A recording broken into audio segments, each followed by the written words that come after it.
that allegedly Amanda and West are a thing.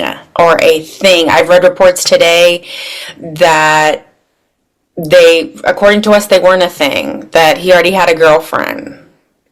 So she was a side piece. Like, basically, he's always been hustling a lot of women. What's your thoughts on the whole thing? So wait, he had a girlfriend and that's not Sierra? So since the end of Summer House, he didn't end up getting back together with Sierra, which is kind of what it looks like on the show right now, is headed that way. But so he didn't end up with her, and then he started dating someone else, and then now I don't know. I think that's BS. I think that there's been something kind of going on probably since Summer House. I've been kind of watching closer to see if I can see any any signs of it or whatever. I just feel like there's been something going on underneath for a while. But like, how long's a while? Because my friend thinks since fall of 2025. What do you think? When did they stop filming? Like, when did they film Summer House? I guess in the summer. But I mean, who knows when that is. I think I agree with your friend. Yeah, so the podcast that I listen to a lot, like I listened to this one about gossip, and they actually reported on this. They got a anonymous email or whatever in February about West and what's her name, and Amanda.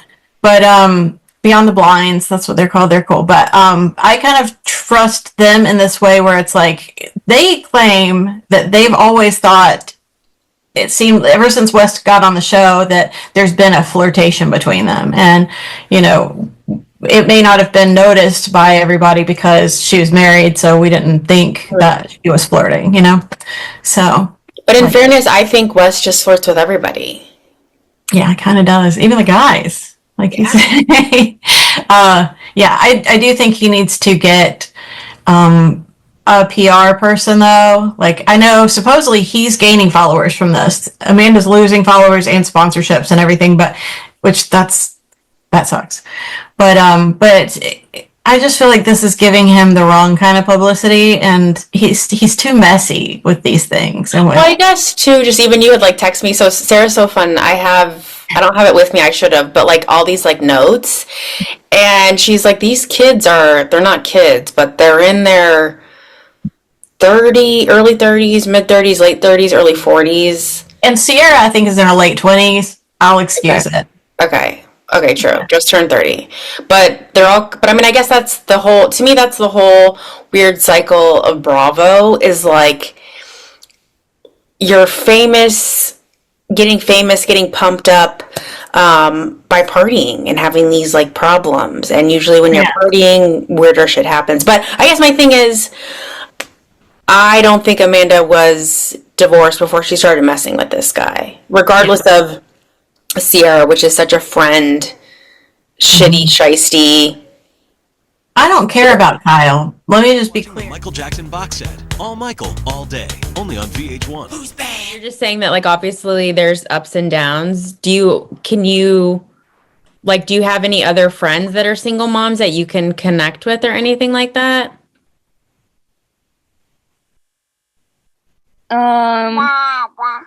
That's not really, because I don't know. I feel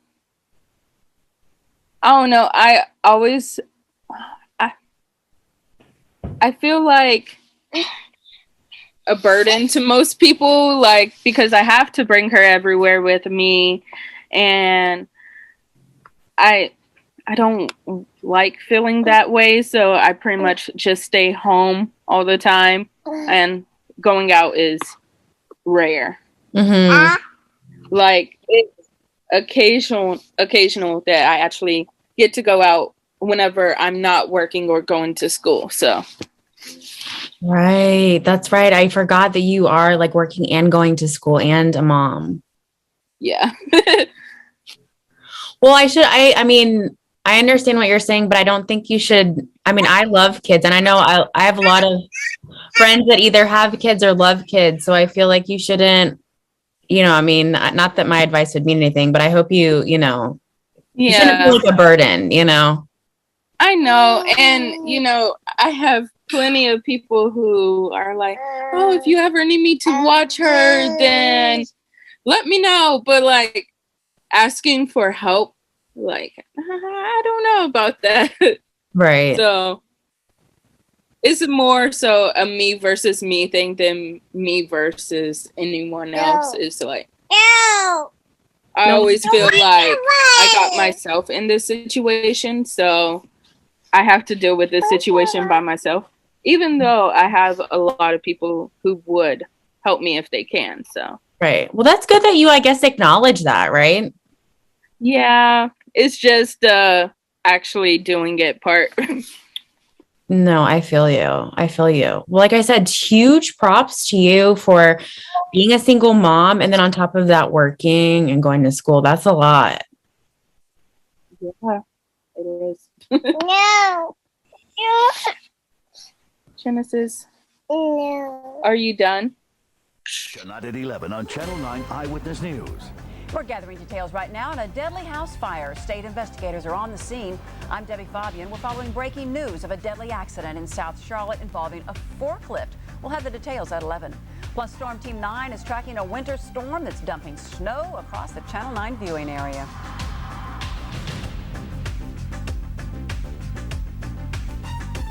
Tonight at 11 on Channel 9 Eyewitness News.